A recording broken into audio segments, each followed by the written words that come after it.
pre-dawn cold bit through the thin walls of my cottage, pulling me from shallow sleep. I'd grown used to waking before the sun. It was safer that way.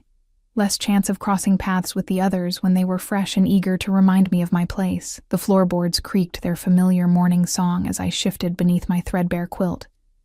And for one blessed moment, I existed in that space between sleep and waking, where loneliness couldn't quite reach me. Then I felt the warmth. My eyes snapped open. There, nestled against my ribs beneath the covers, were two small bodies radiating heat like tiny furnaces. My breath caught.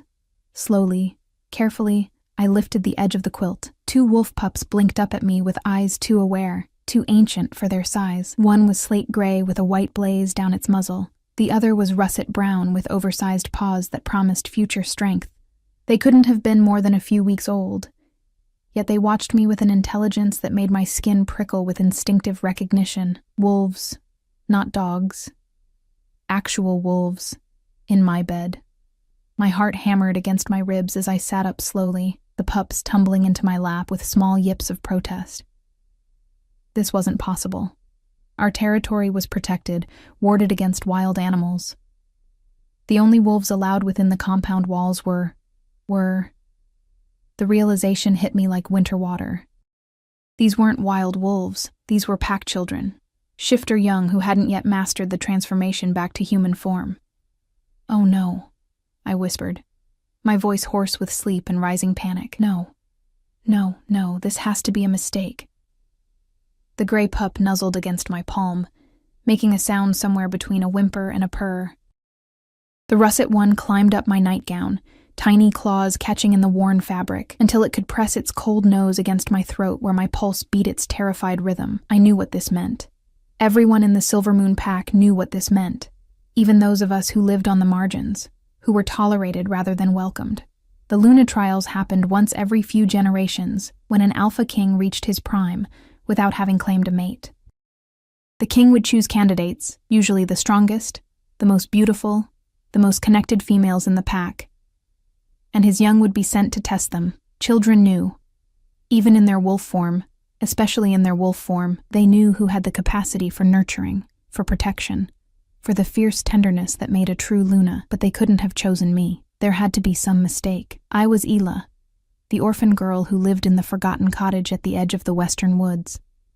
My parents had been Omegas, the lowest rank, and they died when I was 7, taken by a fever that swept through the pack 12 years ago. I'd survived because old Marjorie, the healer who'd since passed herself, had kept me isolated in her cabin during the worst of it. Since then, I'd been invisible, a shadow moving through pack gatherings, serving food at festivals, mending clothes for those who threw me a few coins, growing herbs in my tiny garden to trade for bread and cheese. My blonde hair, so pale it was almost white in certain light, marked me as different, even among a pack of shifters. My small frame, my quiet voice, my tendency to flinch when anyone moved too quickly near me. These were not the qualities of a Luna. The trials were meant for females like Sienna Redclaw, whose father led the warrior class and whose beauty was legendary, or Vivian Nightshade, whose cunning had won her a place on the Alpha Council despite her youth. Or even Celeste Frost, whose ice-blue eyes and sharp tongue commanded respect in every room she entered. Not for me. Never for me. The pups squirmed in my lap, and the russet one let out a tiny howl that was probably meant to be fearsome, but came out adorable instead. Despite my panic, I felt my lips curve into a small smile. They were beautiful, these little ones, innocent in a way that adults never were, carrying no prejudice, no awareness of social hierarchy. "Your father made a mistake," I told them softly, stroking the gray one's soft fur. I'm nobody. When the sun rises, I'll take you back to the Great Hall, and we'll sort this out, okay?" The russet pup actually growled at me, and I recognized the stubborn set of its little jaw. Oh, this one would be trouble when it grew up. A knock at my door froze us all. It was barely dawn. The sky outside my single window still held that deep purple that came before true sunrise. No one came to my cottage. No one ever came to my cottage except the herb merchant once a month, and he wasn't due for weeks. Another knock, harder this time. The pups' ears flattened against their skulls, and both of them pressed closer to me, trembling. Their fear sparked something primal in my chest, something that pushed past my own terror to create a shelter with my body, curling protectively around them even as I called out, "Who's there?" "Open the door, girl."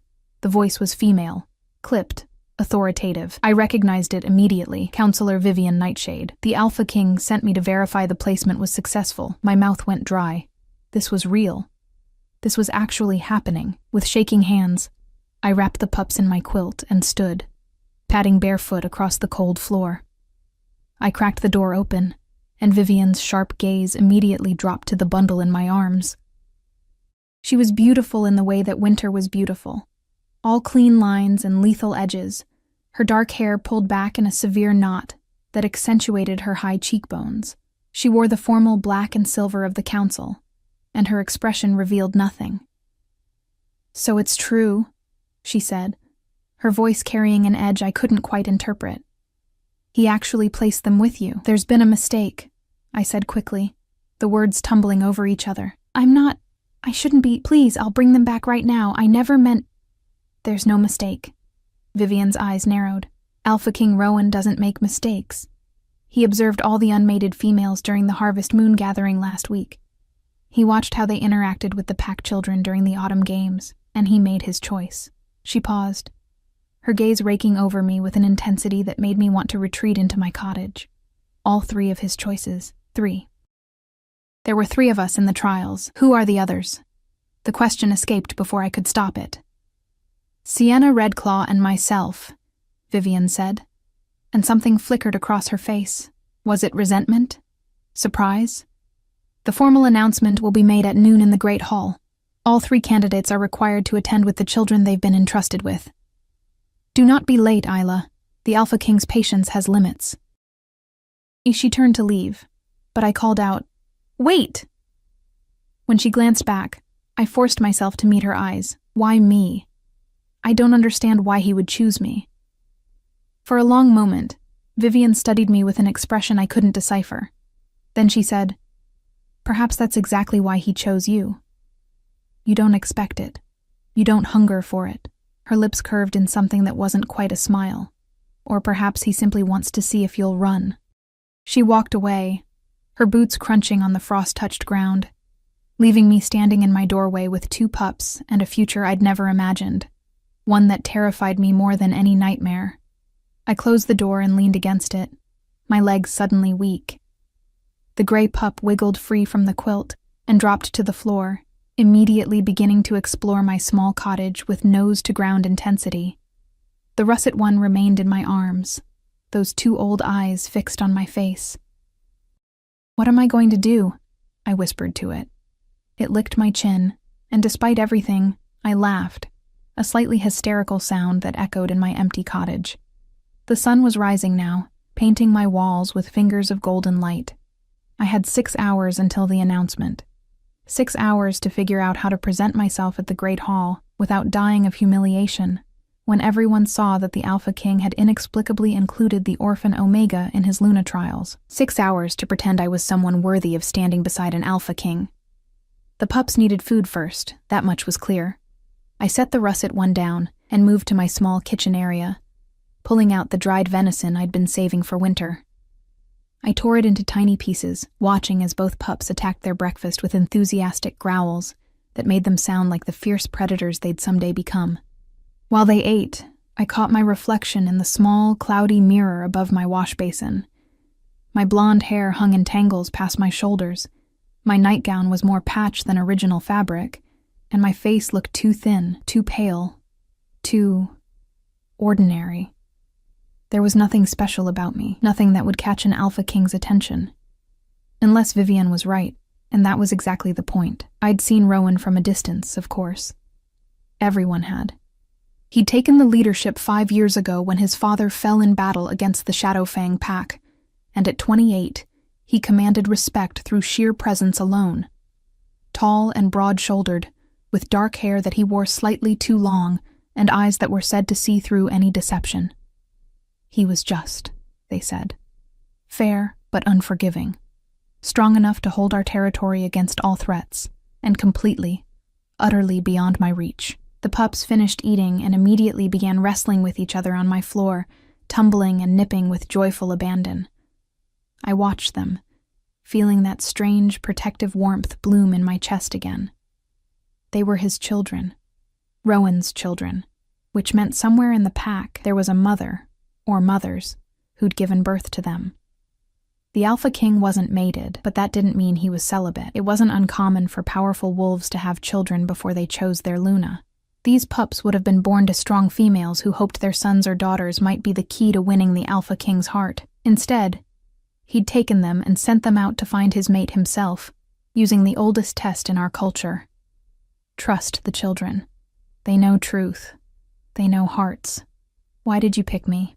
I asked them softly. The gray one paused in its wrestling to look at me, head cocked.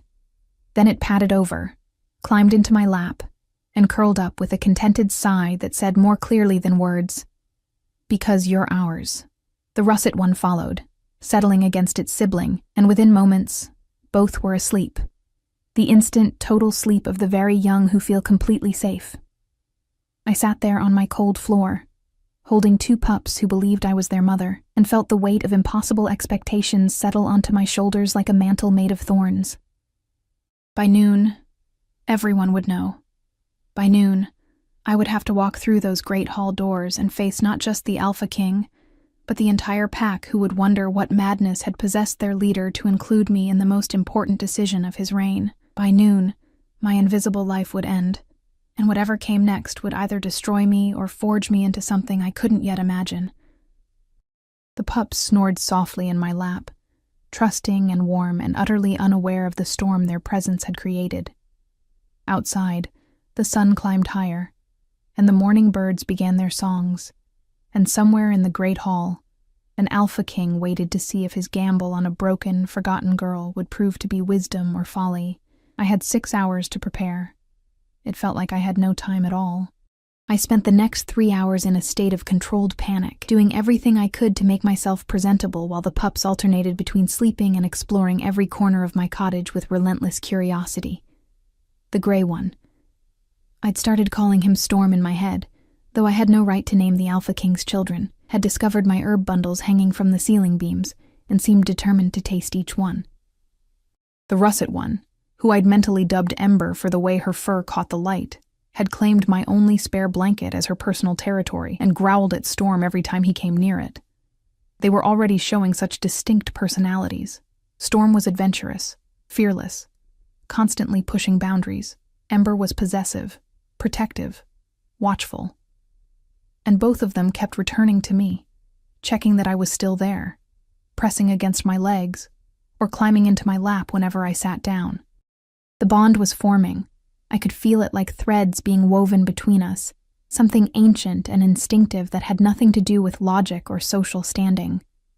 They'd chosen me on some level that transcended pack hierarchy, and with every passing hour, the connection grew stronger, which made what was coming even more terrifying. I heated water over my small fire and washed as thoroughly as I could, scrubbing away the fear sweat and the dust of my forgotten cottage. My hair took the longest. It fell nearly to my waist, and I had to work through countless tangles with my broken comb. When it was finally clean and dry, it caught the late morning light streaming through my window, looking almost silver. My mother's hair, Marjorie used to tell me. Your mother had hair like moonlight on water. She'd been beautiful, my mother. I barely remembered her face anymore, but I remembered her gentleness, the way she'd sing while she worked. How safe I'd felt in her arms. Would I have made her proud if she could see me now? Or would she have been horrified that I was being thrust into the Alpha King's attention? My wardrobe was pitiful. 3 dresses, all of them worn and faded. The best one was a deep forest green that I'd been given 2 years ago by a pack member who'd felt charitable after I'd healed her daughter's persistent cough with the right combination of herbs. It had been fine once, probably, but years of wear had faded it and frayed the hem. It would have to do. I had nothing else. I braided my hair in a simple plait down my back. I didn't know how to do the elaborate styles the higher-ranking females wore, and splashed my face with cold water one more time, trying to bring some color to my pale cheeks. When I looked in the mirror again, I saw what I always saw, a girl who looked younger than her 19 years. Too thin, too colorless, too unremarkable. But my eyes at least looked clear, determined even. If I was going to face humiliation, I would face it with my spine straight and my head high. The pups needed attention before we left. I'd fashioned a sling from a spare sheet, the kind human mothers sometimes use to carry babies against their chest. It would keep them close and secure. And more importantly, it would show the pack that I was taking my responsibility seriously, even if I didn't understand why I'd been given it. Storm went into the sling first, squirming and nipping at the fabric, before finally settling against my heart. Ember followed with less protest, as if she understood the necessity. They were warm against me, their combined weight substantial, but not unbearable. "All right," I said softly, checking my reflection one last time. "Let's go face whatever comes." The walk from my cottage to the Great Hall took 20 minutes under normal circumstances. Today it felt both endless and far too short. The path wound through the western woods before opening onto the main compound, where the important buildings clustered. The Great Hall at the center, the council chambers, the training grounds, the Alpha's residence. All of it surrounded by the homes of ranking pack members. My cottage sat far enough from the center that I could go days without seeing anyone if I chose. Now, as I walked toward the heart of pack territory with 2 pups pressed against my chest, I felt exposed in a way that made my skin crawl. I passed Miriam Ashwood hanging laundry outside her family's home. She stopped mid-motion, a wet shirt dripping in her hands, and stared at me with her mouth literally hanging open. Then she dropped the shirt and ran inside, no doubt to spread the news. By the time I reached the main square, small clusters of pack members had begun to gather, whispering behind their hands as I passed. I kept my eyes forward, my breathing steady, even as my heart tried to hammer its way out of my chest. Is that really Isla Thorne? What is she doing with the Alpha King's pups? There must be some mistake. She can't actually be in the trials. Look at her dress. Does she really think she can compete with Sienna and Vivian looking like that?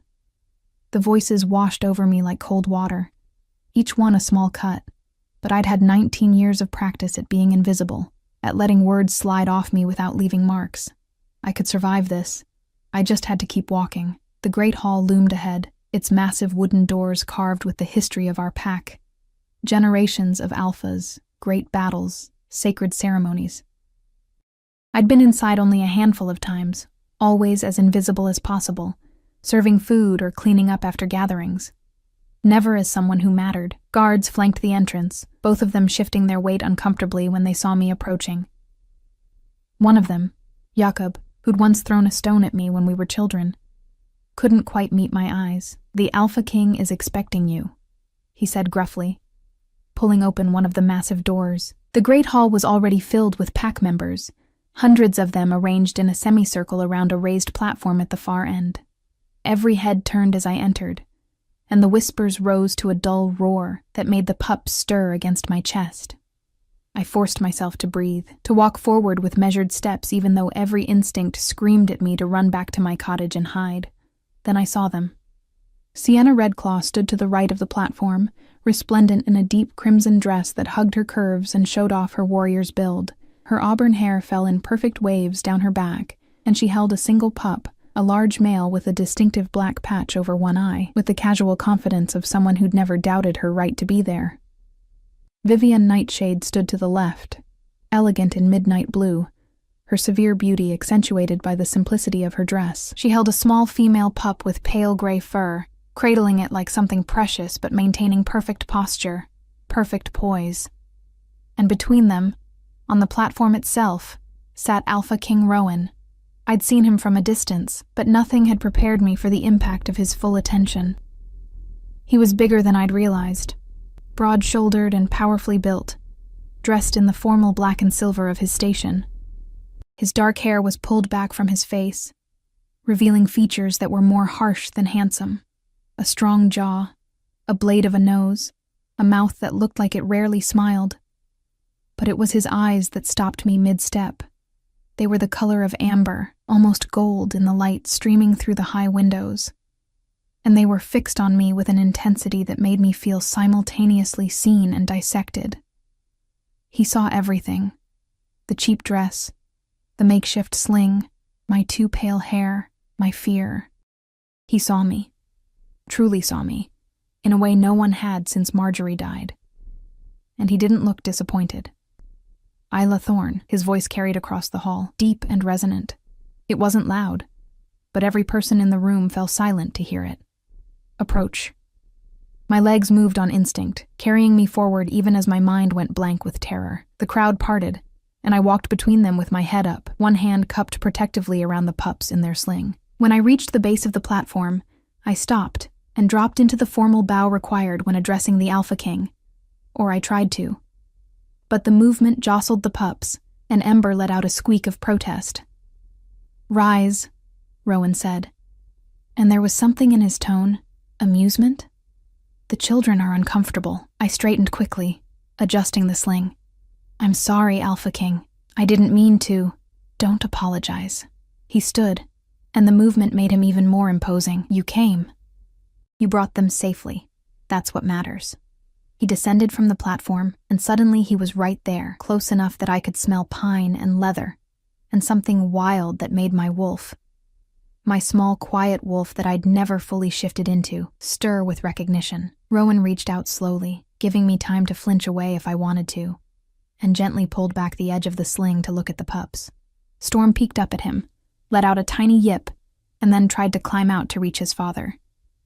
Something shifted in Rowan's expression, a softening around his eyes that transformed his harsh features into something almost tender. He carefully lifted Storm out of the sling, and the pup immediately licked his father's chin, wriggling with joy. "He missed you," I said without thinking, then wanted to bite my tongue. What right did I have to speak about the Alpha King's children as if I knew them? But Rowan glanced at me, that amber gaze piercing. "Did he tell you that?" They both settled when I held them. But Storm kept looking at the door, like he was waiting for someone. I was babbling now, nervous words spilling out. "And Ember, the russet one. She's possessive but gentle. She'll be a good protector when she's grown. And Storm is curious about everything. He tried to eat my lavender this morning." A sound escaped Rowan that might have been a laugh. "Lavender?" "I grow herbs," I explained, feeling my cheeks heat. For healing, Storm seemed to think they were all potentially delicious. Rowan studied me for a long moment, still holding Storm, who had calmed in his father's arms, but kept looking back at me as if to make sure I was still there. Then the Alpha King said, "You name them."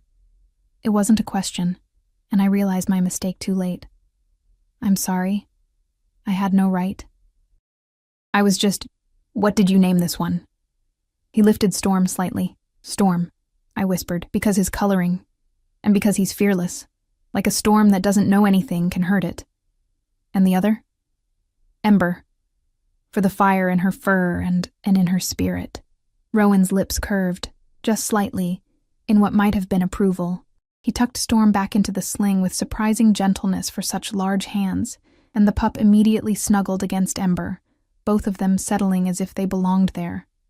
Against my heart, in my arms, as if I were truly their mother. "The trials begin today," Rowan announced, his voice carrying to every corner of the hall once more. 3 females have been chosen. 3 females will be tested. Not for their strength in battle. We have warriors enough. Not for their beauty. We have beautiful females aplenty. These 3 were chosen because when I watched them during the Harvest Moon Festival, when the children played and needed care, each of them showed something essential. He gestured to Sienna first. Sienna Redclaw showed courage and quick thinking when young Daniel climbed too high in the oak tree and froze. She climbed up after him, talking him down with patience and confidence. She was not afraid. Sienna lifted her chin, pride evident in every line of her body. Rowan turned to Vivienne. Vivienne Nightshade showed wisdom when the children began fighting over who would be pack leader in their games. She sat with them and turned their conflict into a lesson about strategy and compromise. She was not reactive. Vivienne inclined her head, her expression neutral, but her eyes sharp with calculation. Then Rowan turned to me, and I felt the weight of the entire pack's attention like a physical thing. And Isla Thorne showed compassion when young Sarah fell and bloodied her knee, while others moved past, uncomfortable with the child's tears. Isla stopped. She cleaned the wound. She spoke softly. She made Sarah laugh by telling a story about a brave rabbit. She was not too busy, too important, or too uncomfortable with pain to care. The silence in the hall was absolute. I couldn't breathe. I barely remembered the moment he was describing. It had been nothing, just a crying child who needed help, but he'd seen it. He'd been watching, and he'd seen me when I thought I was invisible. Aluna, Rowan continued, his gaze still locked on mine, must be all of these things, courageous, wise, compassionate. Over the coming days you will all be tested. The children will choose their mother, and I will choose my mate. He turned to address the hall. Let the trials begin. The pack erupted in a roar of approval. Or was it disapproval? I couldn't tell through the rushing in my ears. All I knew was that the Alpha King had seen me, had named me worthy of consideration, and nothing in my life would ever be simple again. The first trial was announced before the sunset that same day. We would each care for our assigned pups for 3 full days and nights in separate chambers within the Alpha's residence. We would be observed, evaluated, and at the end, the children would show their preference through the strength of the bond they'd formed. I'd never been inside the Alpha's residence. It was a sprawling stone structure built into the hillside, with wings that stretched in 3 directions and windows that caught every angle of light. Guards led us through corridors lined with tapestries depicting pack history, past chambers where I glimpsed other pack members going about important business, until finally we reached a wing that had been prepared for the trials. 3 doors, evenly spaced. 3 identical rooms, I was told, so no candidate would have advantage over another. Sienna entered her chamber first, her pup still calm in her arms, her head high. Vivienne followed, moving with that characteristic grace that made everything look effortless. Then it was my turn, and I stepped through the doorway into a space that was larger than my entire cottage. A 4-poster bed dominated one wall, covered in furs and soft linens. A stone fireplace already crackled with warmth. There was a sitting area with comfortable chairs, a desk with paper and ink, shelves lined with books, and, most importantly, a smaller bed clearly designed for the pups, padded with soft blankets and positioned near enough to the main bed that a mother could reach it easily. Luxury. This was what pack hierarchy looked like up close. "You'll have everything you need," the guard said gruffly from the doorway. "Food will be brought 3 times daily. There's a bathing chamber through that door. Someone will check on you each evening to ensure the pups are well, but otherwise you're not to leave this room until the 3 days are complete." The door closed behind him with a soft thud that felt incredibly final. I stood there, holding Storm and Ember against my chest, and felt the enormity of the situation crash over me like a wave. 3 days. 3 days alone with these pups, being watched and judged, knowing that at the end, they would choose someone, and it almost certainly wouldn't be me. How could it be me? Sienna was strong, capable, born into rank and respect. Vivienne was brilliant, strategic, the kind of female who could rule beside a king and make him stronger. And I was the girl who lived in the forgotten cottage, who knew how to make chamomile tea ease a restless sleep and how to make herself so quiet that people forgot she existed. Storm squirmed in the sling, interrupting my spiral of thoughts. Right. The pups didn't care about my inadequacies. They were hungry, probably confused about the new environment, and looking to me for comfort. I could do this part, at least. I could care for them.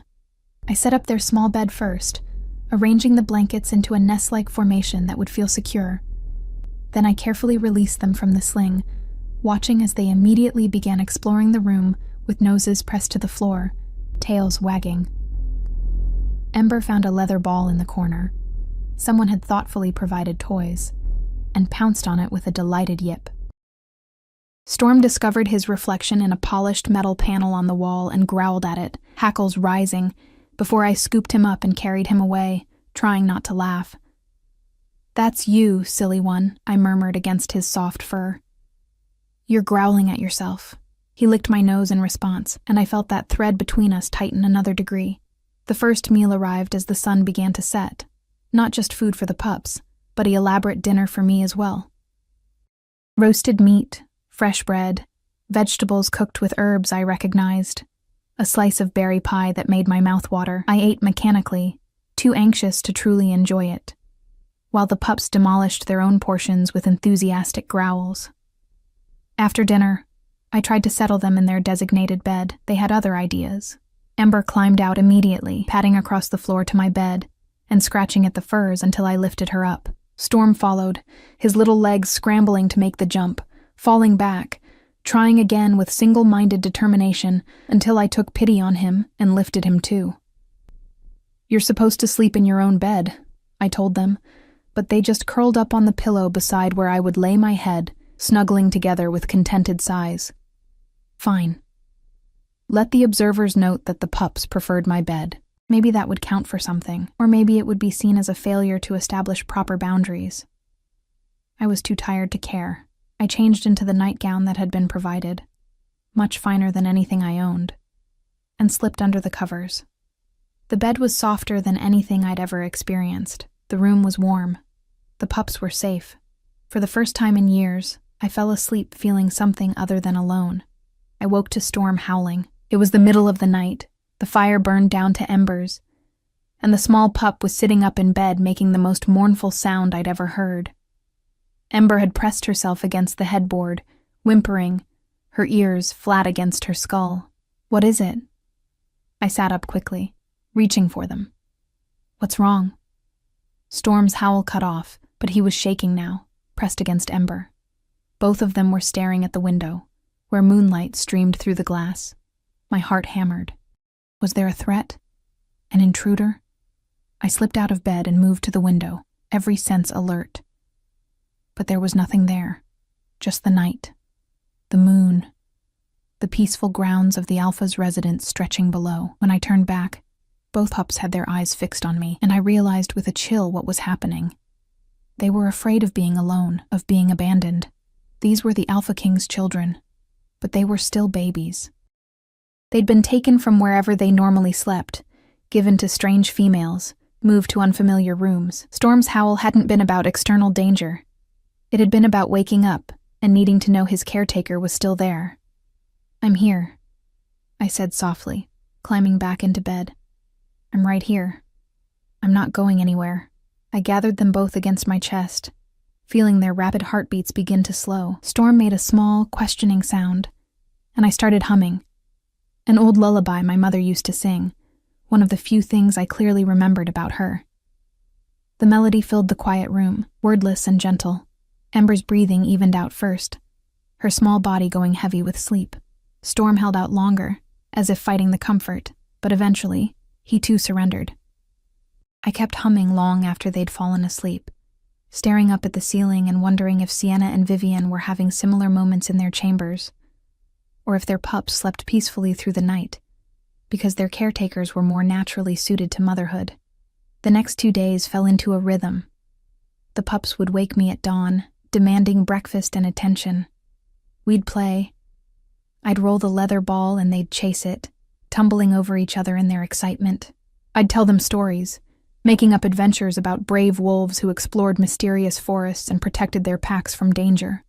Storm loved the action stories, pouncing and growling at imaginary enemies. Ember preferred the ones where the heroes used clever thinking to solve problems, her intelligent eyes watching me as if memorizing every word. In the afternoons, when they napped, I'd read from the books on the shelves.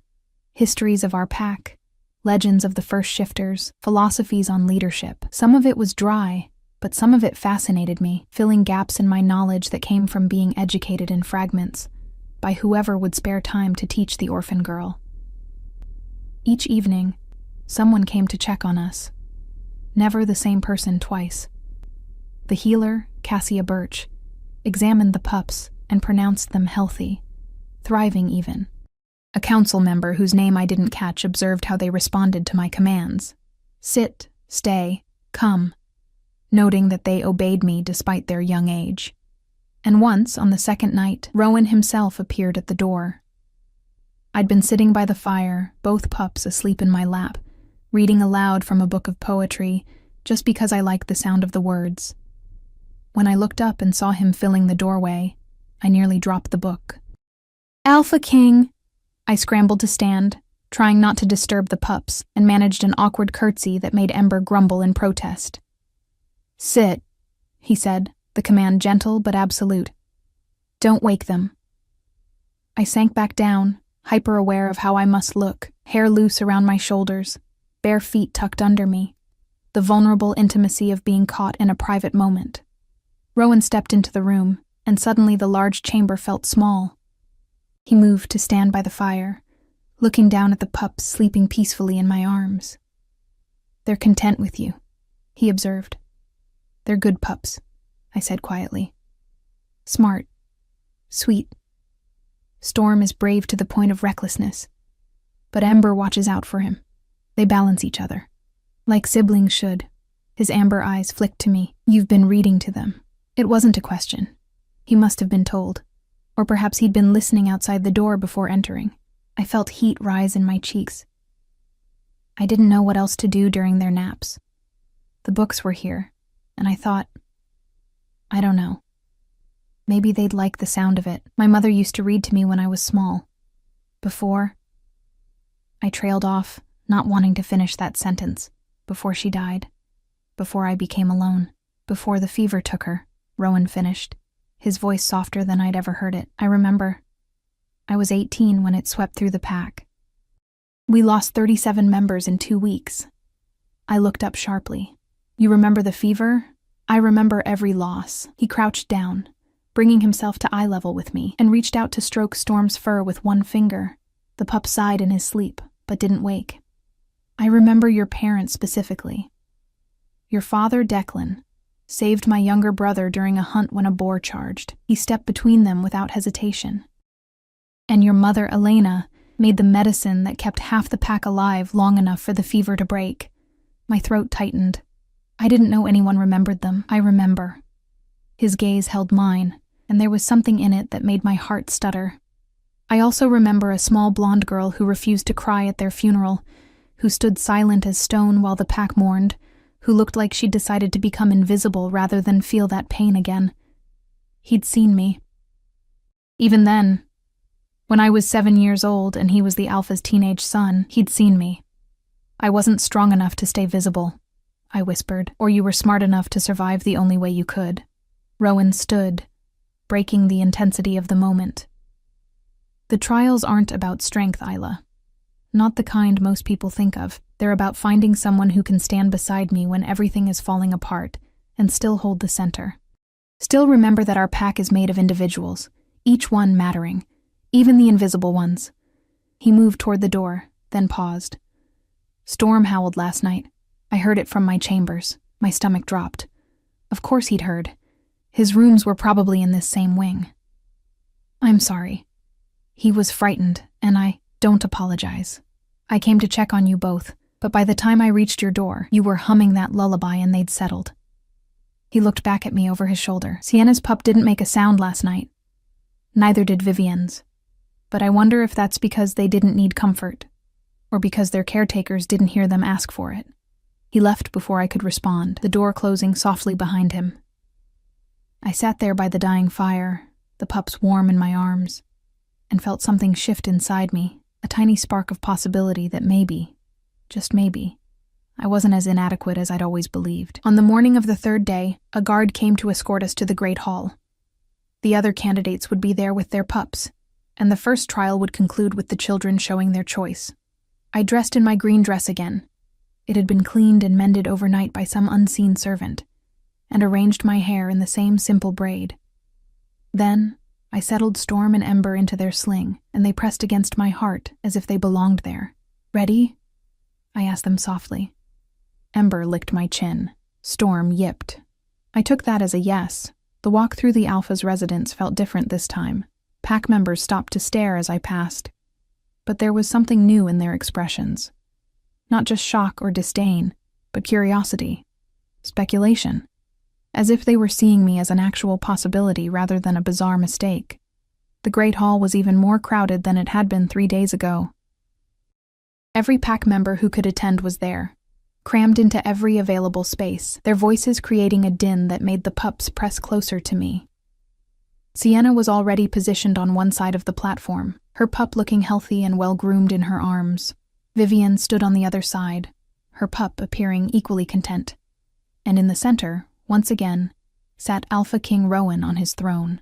When I entered, his eyes found me immediately across the crowd, and something passed between us, an acknowledgement of that midnight conversation, of things said and unsaid. I took my place between the other candidates, my heart racing, and waited for whatever came next. Rowan stood, and the hall fell silent. "The first trial is complete," he announced. "3 females have cared for 3 pups for 3 days and nights. Now we see what the children have learned." He descended from the platform and gestured for us to release the pups. This was it, the moment of truth. I knelt down and carefully lifted Storm and Ember from the sling, setting them on the floor. They wobbled for a moment, looking up at me with uncertain eyes, and I forced myself to smile even though my heart was breaking. "Go on," I whispered. "Choose where you belong." All 3 pups were released now, and they stood in the center of the hall, looking between their caretakers. Rowan walked to the far end, away from all of us, and knelt down. "Come," he called to them, his voice carrying. The pup with the black patch, Sienna's charge, immediately bolted toward Rowan, nearly tripping over his own paws in his eagerness to reach his father. Rowan caught him with a smile, setting him aside. Vivian's pale gray pup followed more cautiously, taking measured steps, reaching Rowan and sitting primly at his feet. Storm and Ember didn't move. They stood there looking at Rowan, then back at me, then at Rowan again. Storm whined, a questioning sound that tore at my heart. Ember paced in a small circle, agitated. "Come!" Rowan called again, more firmly. Storm took 2 steps toward his father, then stopped and looked back at me. His little face was so expressive, so torn between the male who'd sired him and the female who'd cared for him. I couldn't stand it. "Go to your father, Storm," I said, my voice cracking. "It's okay. Go on." But Ember had made her decision. She turned away from Rowan and padded back to me, pressing against my legs and looking up with those ancient eyes that said clearly, "This one. This is my mother." Storm watched his sister, then looked at Rowan one more time. The Alpha King's expression was unreadable, but he didn't call again. He just waited, letting his son choose. And Storm chose. He let out a little howl, not mournful like that first night, but determined, and ran back to me, joining Ember at my feet. The hall erupted in shocked whispers. Both of my pups had chosen me over their own father. They had bonded so completely in 3 days that they refused to leave my side. Rowan stood slowly, his face showing nothing. He looked at the other 2 pups, both of whom had obeyed his call, and then at Storm and Ember, pressed against my legs. When his gaze lifted to mine, I couldn't breathe. I'd failed. He'd called his children, and mine had refused him. That had to be a failure. A sign that I'd done something wrong, created an unhealthy attachment. But then Rowan smiled, a real smile that transformed his entire face and made him look years younger. "Well," he said, his voice carrying across the silent hall, "it seems we have our answer." The reaction in the Great Hall was immediate and chaotic. Some pack members cheered, others looked scandalized, and still others whispered furiously among themselves as if trying to make sense of what they'd just witnessed. Through it all, Storm and Ember remained pressed against my legs, occasionally looking up at me as if to confirm I was still there, still theirs. Rowan raised his hand, and silence fell like a curtain dropping. "The children have spoken," he said, his voice carrying absolute authority. "But the trials are not yet complete. There will be 2 more tests before a final decision is made." He gestured to Sienna and Vivian. "You have both shown capability and care. Your pups responded to my call, showing healthy attachment to their father while trusting in your provision. This is good. This is what we hope to see." Then his amber eyes fixed on me, and I felt pinned in place by their intensity. Isla's pups chose differently. They bonded so deeply that they refused even their father's command to prioritize their connection to her. This is either a profound success or a concerning failure. He paused, letting the weight of those words settle over the room. "The next trial will reveal which." I wanted to ask what he meant, wanted to defend myself or explain. But my throat was too tight. and my legs felt weak. Storm whined softly, sensing my distress, and I forced myself to breathe slowly, to project calm I didn't feel. "The second trial begins tomorrow at dawn," Rowan continued. "Each candidate will join a hunting party and demonstrate how they handle themselves outside the safety of our walls. Our territory faces threats, from rogues, from rival packs, from creatures that see us as prey rather than predators. Aluna must be able to protect, to think clearly under pressure, to make hard choices when lives are at stake." A hunting trial. My stomach twisted. I'd never been on a hunt. Omegas weren't typically included, and after my parents died, no one had thought to train me. I could shift barely into my wolf form, but it was small and weak compared to others in the pack. The idea of going beyond our protected borders, of facing actual danger. "You will each be assigned to a different hunting party," Rowan said. "Senior wolves will observe and report. The pups will remain here in the nursery, cared for by our most trusted attendants. We need to see how you function not as mothers, but as potential leaders who must sometimes leave safety behind to ensure the pack's survival." He looked at each of us in turn. "Return to your chambers. Rest. Tomorrow will test you in ways the first trial did not." The crowd began to disperse, their voices rising in excited speculation. I stood frozen until I felt a gentle hand on my shoulder. "Come," said a soft voice. "Let's get the little ones settled." I turned to find Cassia Birch, the healer who'd checked on us during the first trial. Her round face was kind, her brown eyes warm with understanding. "I'll be caring for Storm and Ember during the hunt," she said. "They'll be safe with me, I promise. I raised 4 pups of my own, and I've helped with countless others." The thought of leaving them made my chest ache, but I nodded. "They like chamomile tea before bed. Just a little, mixed with warm milk. And Storm needs his belly rubbed or he can't settle. And Ember prefers to sleep on the left side, near the wall, where she feels protected." Cassia smiled. "I'll remember. They're lucky to have someone who notices such things." I knelt down, gathering both pups into my arms one more time. They licked my face enthusiastically, tails wagging, completely unaware that tomorrow I'd be facing something I was wholly unprepared for. "Be good," I whispered to them. "I'll come back. I promise I'll come back." Storm cocked his head, those intelligent eyes searching my face. Ember pressed closer, a small whine escaping her throat. Cassia gently took them from me, cradling one in each arm with practiced ease. "Go rest, Isla. They'll be fine. And you need to be sharp tomorrow." I watched them being carried away, Storm looking back over Cassia's shoulder until they disappeared through a doorway. The sense of loss was disproportionate to the few days I'd known them. But the bond we'd formed felt as real as anything I'd ever experienced. The walk back to my chamber felt lonely without their weight against my chest. Sleep didn't come easily that night. I lay in the too large bed, staring at the ceiling, my mind racing through everything I didn't know about hunting, how to track prey, how to work within a pack formation, how to fight if we encountered threats. I'd spent my life making myself small, invisible, unthreatening. Tomorrow I'd have to be the opposite. Sometime past midnight, I gave up on sleep and moved to the desk, lighting a candle. There were books about pack tactics, about the territories surrounding ours, about the kinds of rogues we might encounter. I read until my eyes burned, trying to absorb information that others had learned over years of training. One passage caught my attention. "A wolf alone is vulnerable. A wolf with pack is unbreakable. The strength of Aluna is not in her teeth or claws, but in her ability to hold the pack together when instinct screams to scatter." I read it 3 times, committing it to memory like a prayer. When dawn broke, I was already dressed and ready. Someone had provided leather hunting clothes, fitted pants, a sturdy tunic, boots that were worn but serviceable.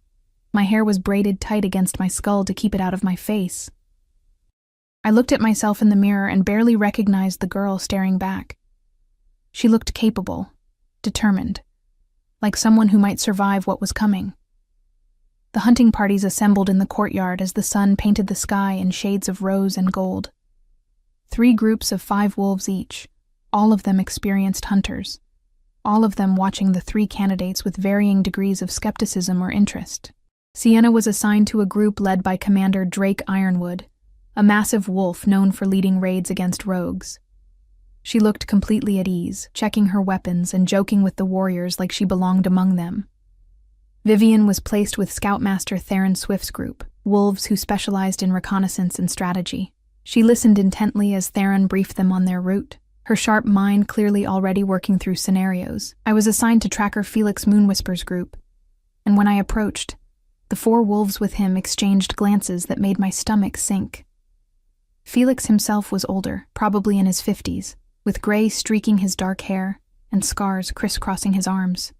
His expression was neutral, but his eyes were assessing. "You've hunted before?" he asked without preamble. "No, sir."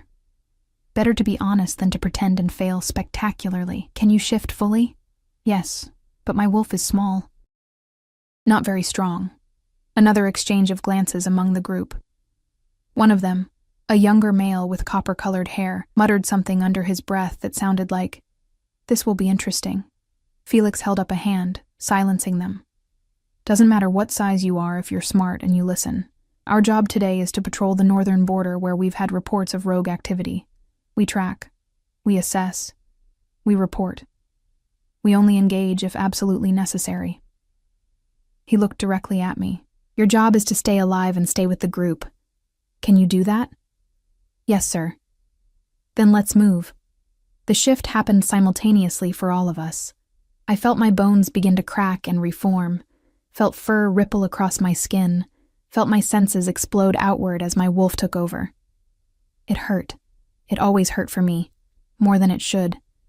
But I gritted my teeth through it and let the transformation complete. When I opened my eyes, the world had changed. Colors were muted, but movement was sharper. Scents flooded my nose: pine, earth, the distinct musk of my packmates, the lingering smell of breakfast from the kitchens. My hearing picked up sounds from hundreds of yards away, but I was also acutely aware of my size. Felix's wolf was huge, easily twice my mass, with powerful shoulders and jaws that could crush bone. The others weren't much smaller, and I looked like an adolescent next to them, pale-furred and delicate. Felix's wolf bumped against mine, a gesture that meant stay close, and then we were running. The border patrol took us through familiar woods that quickly became unfamiliar territory. We moved in formation, Felix in front, 2 wolves on the flanks, 1 guarding the rear, and me in the center, where I'd be most protected. It was both humiliating and practical. For the first hour, nothing happened. We covered ground quickly, Felix occasionally stopping to sniff the air or examine tracks in the soft earth. The rhythm of running felt good, natural, my muscles finding a cadence that didn't tire too quickly. Then Felix stopped abruptly, his body going rigid. The rest of us froze. I tasted the air, trying to understand what he sensed, and caught it. A scent that was wrong. Not pack, not prey animal, but something that made my hackles rise instinctively. Rogue wolves. Felix gestured with his muzzle, a complex series of movements that the others understood immediately. They shifted positions, creating a defensive formation. One of them nudged me toward a fallen log, indicating I should get behind it. Every instinct screamed at me to obey, to hide, to let the capable wolves handle this. But I remembered that passage from last night. The strength of a Luna is not in her teeth or claws, but in her ability to hold the pack together when instinct screams to scatter. I stayed in formation, pressing close to the wolf beside me, the copper-haired one who doubted me earlier. He glanced at me, surprised, but didn't push me toward the log again. The rogues emerged from the tree line slowly. 3 of them, mangy and lean, their eyes showing the madness that came from living outside pack structure for too long. They were smaller than Felix's group, but rogues fought with desperate ferocity that made them dangerous. Felix growled a warning, a deep rumble that said leave or face consequences. The rogues' answer was to spread out, circling, looking for weakness. They found it when they spotted me. The largest rogue lunged, going straight for me as the easiest target. Everything happened fast. The copper-haired wolf beside me intercepted, meeting the rogue mid-leap with a clash that sent both of them tumbling. The other 2 rogues attacked simultaneously, and suddenly Felix's orderly formation shattered into chaos. I dodged the snapping jaws of a rogue that broke through our defense. my smaller size making me quicker if not stronger. Fear made my heart pound, but underneath it, something else rose. A fierce protectiveness for these wolves who'd kept me safe, who were now bleeding because the rogues had targeted me. The copper-haired wolf yelped in pain. The rogue had him pinned, teeth going for his throat. I didn't think. I just moved. I was smaller, weaker, but I was also faster, and the rogue wasn't expecting me to attack. I hit him from the side, my teeth finding purchase in his shoulder, tasting blood and feeling him snarl in surprise. It was enough. The copper-haired wolf twisted free, and together we drove the rogue back. Felix and the others had dealt with the other two rogues, who were now fleeing back into the trees, wounded and knowing they'd lost. Our rogue tried to follow, but Felix cut him off, and the choice was clear: submit or die. The rogue submitted, belly up, throat exposed. Felix held him there for a long moment, establishing dominance, then released him with a final warning snap near his ear. The rogue scrambled away, limping, and disappeared into the forest. Silence fell, broken only by our panting breaths. The shift back to human form was worse when you were hurt. I felt it as my body reformed, felt new aches in places I'd been jostled or struck without realizing. But I was whole. We all were, though the copper-haired wolf had a nasty gash on his shoulder that was bleeding steadily. "Well," Felix said, his human voice rough, "that was educational." He looked at me with something new in his eyes, not quite respect, but no longer dismissal. "You were supposed to stay safe," he said. "He was going to kill him," I replied, gesturing to the copper-haired wolf who was pressing a hand against his bleeding shoulder. "I couldn't just watch." "No," Felix said slowly. "I suppose you couldn't." The copper-haired wolf, his name was Ryan, I learned, met my eyes. "Thank you. That was either very brave or very stupid." "Probably both," I admitted. Felix barked a laugh. "Come on. Let's get Ryan patched up and report back. I think the Alpha King will be interested to hear about this." As we made our way back toward pack territory, moving slower to accommodate Ryan's injury, I noticed the wolves no longer kept me in the protected center. I ran with them, beside them, as if I belonged. It was a small thing, but it felt like everything. We returned to the compound as the sun reached its peak, and the courtyard was already buzzing with activity. The other two hunting parties had arrived before us, and I could see Sienna standing tall and unmarked, laughing with Commander Drake's group. Vivienne looked composed as always, though there was dirt on her clothes that suggested her patrol hadn't been entirely uneventful. Then they saw Ryan's shoulder, still bleeding despite the makeshift bandage we'd fashioned from strips of his shirt, and the conversation died. Rowan appeared from the great hall, his expression darkening as he took in our group. His eyes swept over each of us, lingering on Ryan's wound, then landing on me with an intensity that made me want to both step forward and retreat. "Report," he commanded, his voice carrying across the courtyard. Felix stepped forward. "We encountered 3 rogues at the northern border, Alpha King. They attacked when they identified the weakest member of our group." His gaze flicked to me, and I felt my cheeks burn with shame. The candidate engaged when Ryan was compromised. Her intervention allowed him to recover position. No permanent damage to our pack, all rogues driven off or subdued. The silence that followed was crushing. I could feel every eye on me, could sense the judgment forming. The weak Omega who'd needed rescuing, who'd put the hunting party at risk just by being there. But Rowan's response surprised me. "Ryan," he called out, "what's your assessment?" Ryan straightened despite his obvious pain. "She saved my life, Alpha King. The rogue had me pinned. I was seconds from a torn throat when she attacked from his blind side. She's small, but she's fast, and she didn't hesitate." He paused, then added, "She fights for pack. That's what matters." Rowan nodded slowly, his gaze never leaving my face. "Cassia, see to Ryan's wound. The rest of you, dismissed to your quarters. We'll convene tomorrow for the final trial." As the crowd dispersed, Rowan approached me. Up close, I could see the tension in his jaw, the way his hands flexed at his sides as if restraining himself from some action. "You could have died," he said quietly, his voice for my ears alone. "So could Ryan. Ryan is a trained warrior who knew the risks. You're What? I interrupted, surprised by my own boldness. Not worth protecting? Not capable of making my own choices? I saw a packmate in danger and I acted. Isn't that what you're looking for in a Luna? Someone who won't abandon wolves just because it's dangerous? His amber eyes blazed with something I couldn't name. It's also what got your father killed. He stepped between my brother and that boar, and it cost him everything. Cost you everything.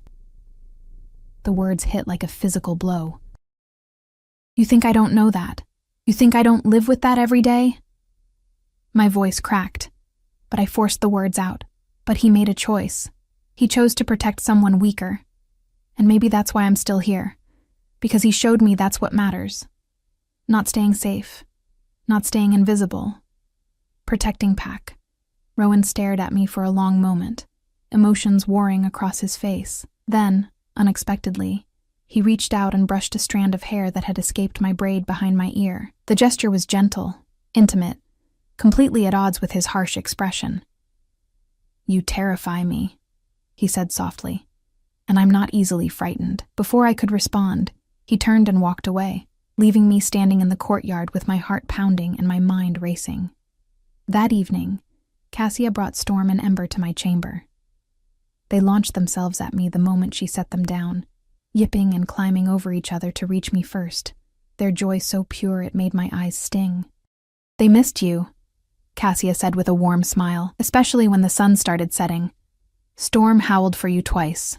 I gathered them both into my arms, feeling their small hearts beating against mine, feeling the bond snap back into place like a rope that had been stretched but not broken.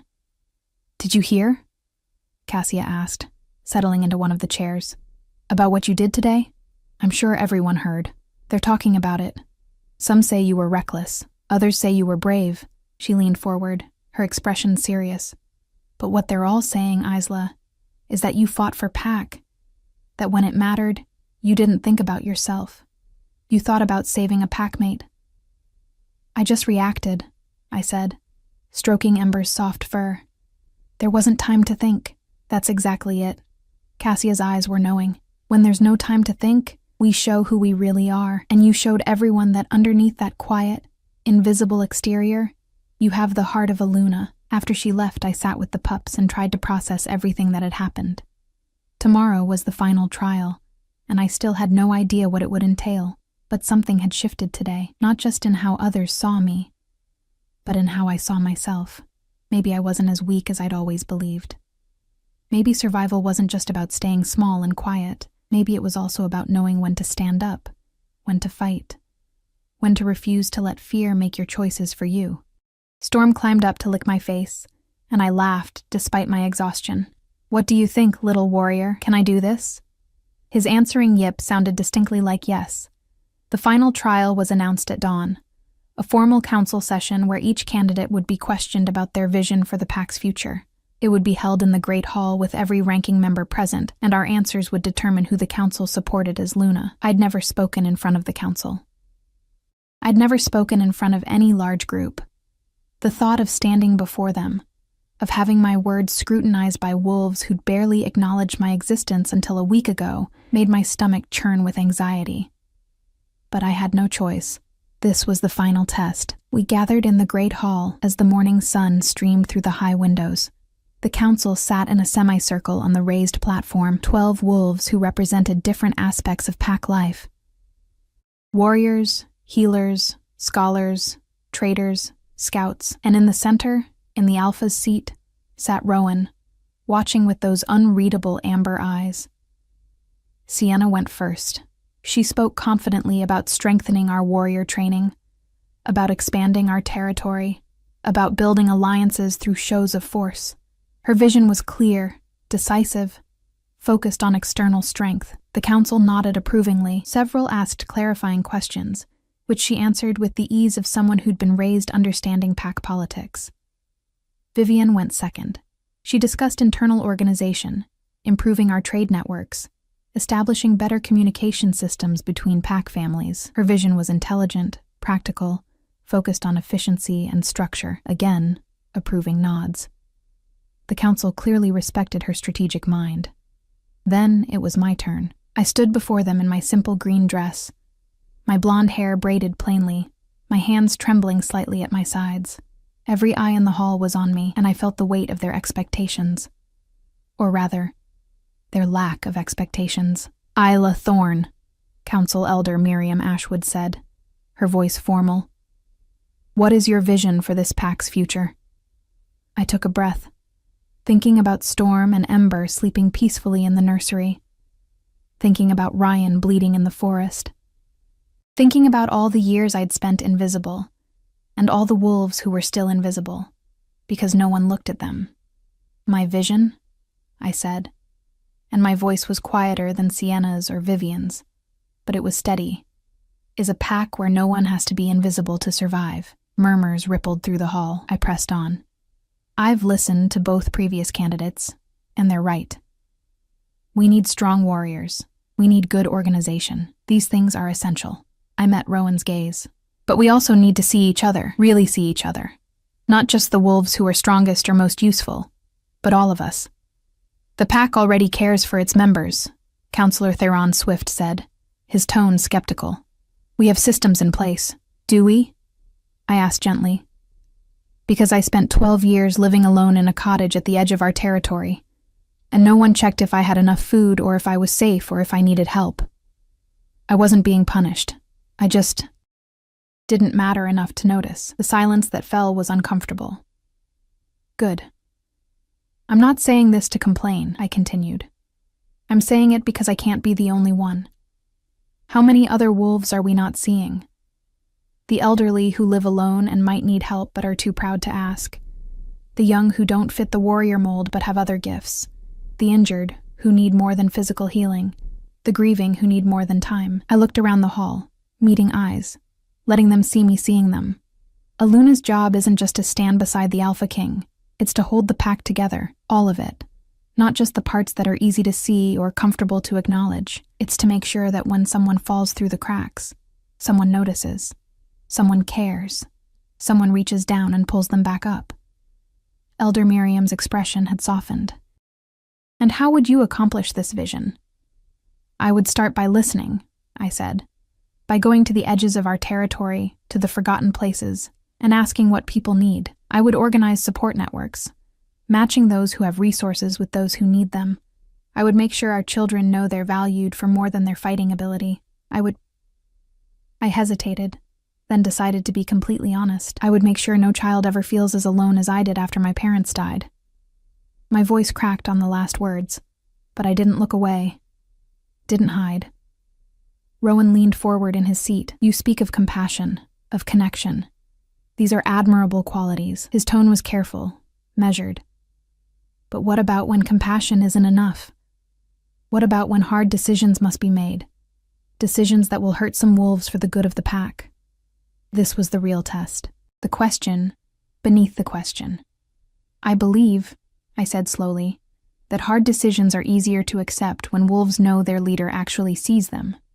When they trust that their pain matters, even if it's necessary." I thought about yesterday's hunt. I'm not strong like Sienna. I'm not brilliant like Vivian, but I fought for Ryan yesterday not because I'm brave, but because in that moment, his life was the only thing that mattered. And I think that's what Aluna needs to be able to do, to look at any member of this pack and know, really know, that their life matters, that they're worth fighting for. Rowan's expression was unreadable, but something flickered in his eyes. The council deliberated for what felt like hours, but was probably only minutes. They spoke in low voices, gesturing occasionally, while I stood there trying not to collapse from the anxiety coursing through my body. Finally, Elder Miriam stood. "The council has made its decision," she announced. "While we respect all 3 candidates, we believe the choice is clear." My heart stopped. This was it. They would choose Sienna or Vivian, and I would return to my cottage, and Storm and Ember would be given to whoever became Luna, and "We support Isla Thorne as the Alpha King's chosen Luna." The hall erupted.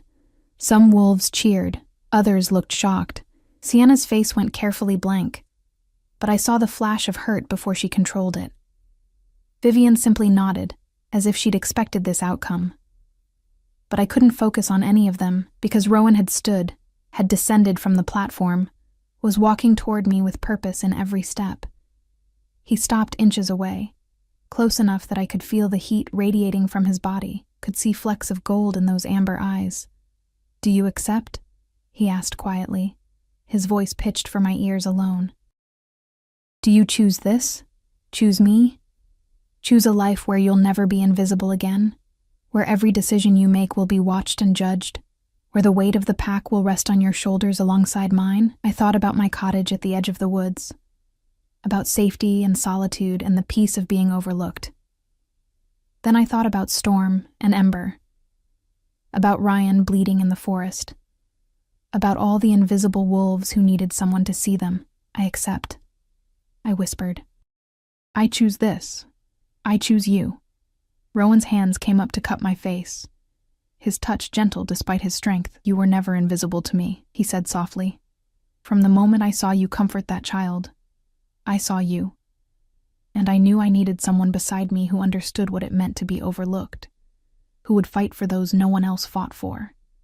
Then he kissed me, in front of the entire pack, in front of the council, in front of everyone who'd ever dismissed me as unworthy. And when he pulled back, his eyes held a warmth that transformed his harsh features into something beautiful. "My Luna," he said, loud enough for everyone to hear. "My mate. My equal." The pack roared its approval, and somewhere in the nursery, I heard two small howls join the celebration. Storm and Ember, recognizing their mother had been chosen, that we were family now, all of us together. The mating ceremony happened 3 days later, under the full moon, with the entire pack as witnesses. I wore a dress of silver and white, my blonde hair left loose to catch the moonlight. Rowan stood beside me in formal black. And when we made our vows, when the pack bond snapped into place, making me not just Luna, but truly part of the collective consciousness of every wolf present, I felt complete for the first time since my parents died. Storm and Ember, officially named now, my right as their mother, stood at our feet during the ceremony, small but present, a symbol of the family we were creating. After the formal parts ended and the celebration began, Rowan pulled me aside to a quiet corner of the grounds. "I need to tell you something," he said, his expression serious. "About why I really chose you." My stomach tightened. "What do you mean?" I watched all the unmated females during the Harvest Moon Festival.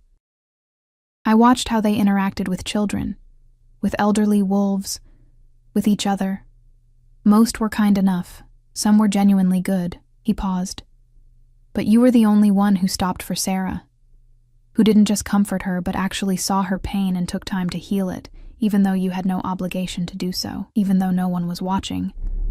Or so you thought. You were testing us? Even then?" "Not testing, observing." His hands found mine. "I needed a Luna who would see the wolves I might miss, who would care about the ones who don't demand attention, who would build a pack based on connection, not just hierarchy." His amber eyes held mine. "I needed you, Isla, not despite your past, but because of it. Because you understand what it means to be forgotten, and you'll make sure it doesn't happen to anyone else." Tears stung my eyes, but they were good tears, healing tears. "I won't let you down," I promised. "I know." He kissed my forehead. "You couldn't if you tried." The months that followed were a whirlwind of learning and growing. Rowan taught me about pack leadership, about politics and strategy. But he also learned from me, learned to slow down, to listen more carefully, to notice the quiet wolves who stood at the edges of gatherings.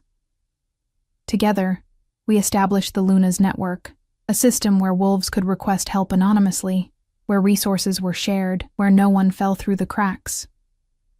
I visited every corner of our territory, learning names and stories, making sure everyone knew they mattered. Storm and Ember grew quickly, their personalities becoming more distinct with each passing week. Storm became my shadow, following me on my rounds, his curious nature making him beloved by everyone he met. Ember preferred to stay close to Rowan, learning strategy and leadership with the same careful observation she'd shown since birth. Sienna and Vivian both found their places. Sienna became Commander Drake's second, leading our warriors with courage and skill. Vivian joined the council officially, her strategic mind proving invaluable. They'd both been gracious about the trial's outcome, and over time, we developed a mutual respect that grew into genuine friendship. And my cottage at the edge of the woods, we kept it. On difficult days, when being Luna felt overwhelming, Rowan and I would go there with the pups and remember where we'd started. Remember that strength came in many forms, and that sometimes the most powerful thing you could do was simply refuse to stay invisible. One evening, almost a year after the trials, I stood on the Alpha's residence balcony, watching the sun set over our territory. Storm and Ember were wrestling on the grounds below, their play-fighting making me smile. Rowan came up behind me, wrapping his arms around my waist and resting his chin on my shoulder. "What are you thinking about?" he asked.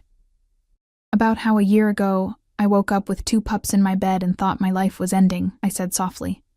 "And now I understand that it was just beginning." I turned in his arms to face him. "Thank you for seeing me, for choosing me. Thank you for choosing me back," he said, kissing me gently. "For choosing all of us." Below, Storm let out a triumphant howl as he pinned Ember. She squirmed free immediately and pounced on him, and their joyful yips filled the evening air. We had built something beautiful, not just a mating, but a family. Not just a leadership, but a pack that truly saw and valued every member. And as the moon rose over our territory, painting everything in silver light, I knew with absolute certainty that I was exactly where I belonged. No longer invisible, no longer alone. Finally, completely home.